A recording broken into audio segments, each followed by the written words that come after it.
आज मैं आपको बताऊंगी वॉशिंग मशीन में मोमबत्ती जलाने से क्या होता है, कितने बड़े नुकसान से आप बच जाएंगे। इसके अलावा इतनी ज़्यादा गंदी जो वॉशिंग मशीन पे दाग धब्बे पानी के, खारे पानी के, सब साफ़ करने का तरीका बताऊंगी इस जादुई डिटर्जेंट से, जो कि घर में बना हुआ है, जो मैंने खुद बनाया है और बहुत ही ज़बरदस्त और 100% रिजल्ट हैं इसके। वीडियो स्किप किए बिना मुकम्मल वॉच कीजिएगा। वीडियो स्टार्ट करते हैं। अस्सलाम वालेकुम यूट्यूब फैमिली, कैसे हैं आप सब लोग। उम्मीद करती हूँ सब अपने घरों में खुशबाश होंगे। ये मेरी वॉशिंग मशीन काफ़ी दिनों की जो है ना वो बाहर सहन में पड़ी थी। कपड़े धो के थोड़ा बहुत इसे साफ़ करके रख देते हैं और ये हमारा पानी बहुत ज़्यादा खारा पानी है और उसके इतने ज़्यादा इस पर दाग पड़ गए हैं और ये बहुत ज़्यादा गंदी हो चुकी है। आज मैं आपके साथ साफ़ करने लगी हूँ और ये शेयर करती हूँ कि मैं किस तरीके से साफ़ करने लगी हूँ। ये वाला जो सोल्यूशन है, डिटर्जेंट है, ये मैंने घर में बनाया है, होममेड है और मैं इसका जो लिंक है ना वो आपको एंड स्क्रीन पे भी दे दूँगी, डिस्क्रिप्शन में भी डाल दूँगी। इसके अलावा मैंने ये टाइल्स साफ़ करने के लिए बनाया था, वॉशरूम की टाइल्स, बेसन, जिन पे बहुत ज़्यादा गंदे दाग होते हैं, जो बिल्कुल दाग नहीं ना उतरते हैं। घर में मौजूद चीज़ों से ये मैंने बनाया और इतना कुछ ज़बरदस्त है, 100% इसके रिज़ल्ट है। अब ये जो वॉशिंग मशीन पे दाग आप देख रहे हैं ना, ये नीचे सारे, ये बिल्कुल भी किसी आम चीज़ से उतरने वाले नहीं है। ये सारा कमाल इस सोल्यूशन का है, जिससे मैं आपको इतनी ज़्यादा साफ़ सुथरी बिल्कुल नए जैसी मशीन करके दिखाऊंगी। और ये सारा कमाल इस डिटर्जेंट का है, जो कि मैंने घर में बनाया है, घर में मौजूद चीज़ों से। कोई भी इसमें पैसे नहीं लगे, एक्सपेंसिव ये बिल्कुल भी नहीं है, बिल्कुल फ्री में पड़ा है मुझे, क्योंकि सारी चीज़ें जो है ना वो मेरे घर में ही थी। इसके अलावा बहुत ही ज़बरदस्त किस्म की टिप्स और ट्रिक्स आपको आज की वीडियो में देखने को मिलेंगी। तो आपने जो है ना स्प्रे भी कर सकते हैं, लेकिन मैंने जो है ना वो एक डब्बे में डाल लिया, थोड़ा सा निकाल के बाद में मैं स्प्रे भी करूँगी। और जो ये बर्तनों वाली कूची होती है ना, ये मैंने एक अलहदा रखी हुई है इस तरह की चीज़ें साफ़ करने के लिए। मैं वॉशिंग मशीन साफ़ कर लूँ या मैं कोई भी चीज़ जो है ना वो प्लास्टिक की कुर्सियाँ धो लेती हूँ, या कैन वगैरह के बाहर जो होते हैं ना वो दाग वगैरह, वो साफ़ करने के लिए, तो ये उसके साथ मैं साफ़ कर रही हूँ। तो इस सोल्यूशन में आपने भिगो के जो है ना वो अच्छी तरह इसे रगड़ना है, बिल्कुल भी हल्के हाथ से रगड़ना है। ज़्यादा मेहनत तो हमने करनी नहीं है। मेहनत करनी हो तो फिर इस तरह के सोल्यूशन बनाने की क्या ज़रूरत है। तो ज़रा भी थकावट नहीं होती है इस तरह की चीज़ें साफ़ करने में, और मुझे तो बहुत अच्छा लगता है जब मैं अब खुद चीज़ बनाती हूँ और वो इतना ज़्यादा मुझे फ़ायदा देती है। इससे पहले जो है ना वो मैं बहुत ज़्यादा एक्सपेंसिव क्लीनर लेके आती थी, वो साफ़ उनसे करना है तो वो फिर ये है कि कॉस्टली पड़ता है, हमें ख़रीद के लाना पड़ता है। और जो चीज़ें हम घर में बना लेते हैं ना, ये वीडियोस वगैरह बनाने का मकसद ये होता है कि आप लोग अपने पैसे बचाएं। इतनी महंगाई में जहाँ पे बचत हो सकती है वहाँ पे करें। और बहुत ज़्यादा जो सस्ते में बन जाते हैं ना ये सोल्यूशन वगैरह, ये बहुत ज़बरदस्त होते हैं। तो पहले मैं गीले कपड़े से सारा इसे अच्छी तरह साफ़ कर लूँगी। तो जैसे मैंने आपको बताया, ये ओपन एरिया से है ना बैक साइड पे मेरे घर के, तो वहाँ पे ये मशीन खुले में ओपन एरिया में पड़ी रहती है, तो फिर बहुत ज़्यादा जो है ना वो गंदी हो जाती है। इसके अलावा मैंने आपको बताया कि हमारा पानी बहुत गंदा है, खारा पानी है, और उसके इतने ज़्यादा को बुरे दाग पड़ जाते हैं। इसी तरह वॉशरूम की टाइल्स वगैरह पे जो दाग पड़ जाते हैं ना, वो भी मैंने इस स्प्रे से साफ़ किए थे। तो ये मैंने स्प्रे बोतल में डाल लिया था। अब मैं सारे पे अच्छी तरह जो है ना स्प्रे करूँगी। उसके बाद जो है किसी कपड़े से आप साफ़ कर लें, जहाँ पे ज़्यादा आपको सख्त दाग लगे ना, तो ये जो कूची है स्टील की, उसके साथ आप साफ़ कर लें। इतनी कोई आसानी के साथ ही साफ़ हो जाते हैं, बिल्कुल भी जो है ना आपको मेहनत नहीं करनी पड़ती है।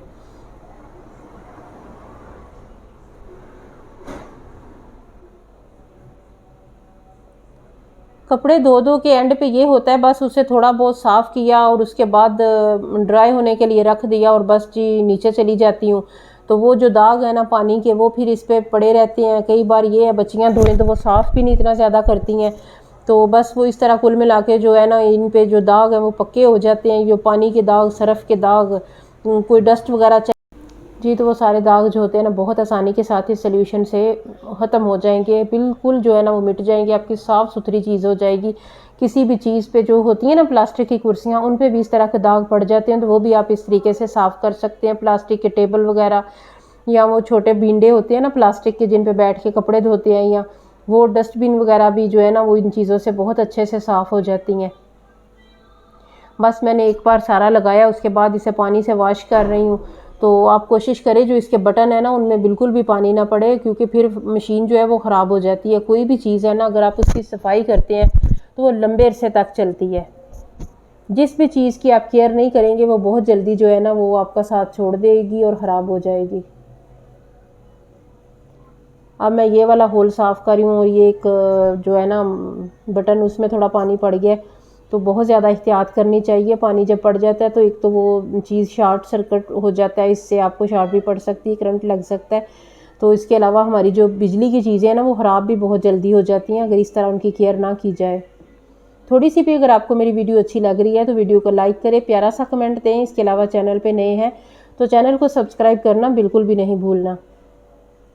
जहाँ पे मुझे स्टेन्स वगैरह नज़र आ रहे थे कि रह गए हैं, वहाँ पे जो है ना वो मैं दोबारा से इसकी क्लीनिंग कर रही हूँ, इसे साफ़ कर रही हूँ। तो मुझे यकीन नहीं आ रहा था जब मैंने एंड पे जब मशीन देखी है ना, तो मेरी वॉशिंग मशीन इतनी बिल्कुल नए जैसी हो गई थी, कोई दाग धब्बा कोई कुछ नहीं रह गया।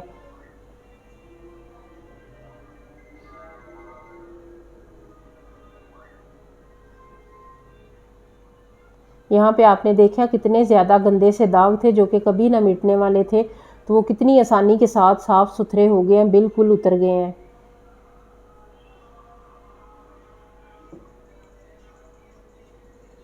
ये तो मैं डेली यूज़ करती हूँ। तो मेरा जो गुजरात में घर है ना, मेरे 2 घर हैं अल्हम्दुलिल्लाह, तो वहाँ पे जो मेरी वॉशिंग मशीन और ड्रायर है उनके मैंने कवर बनाए हुए हैं। तो मैं जब यूज़ करती हूँ तो उसके ऊपर कवर दे आती हूँ। तो ये तो मैंने हर दूसरे दिन यूज़ करनी होती है, तो कवर उतारें तो फिर दोबारा जो देना ही किसी ने नहीं है, बस नीचे आ जाना है। देख ले माशाल्लाह से कितनी साफ़ सुथरी नीट बिल्कुल नए जैसी मेरी मशीन हो गई है।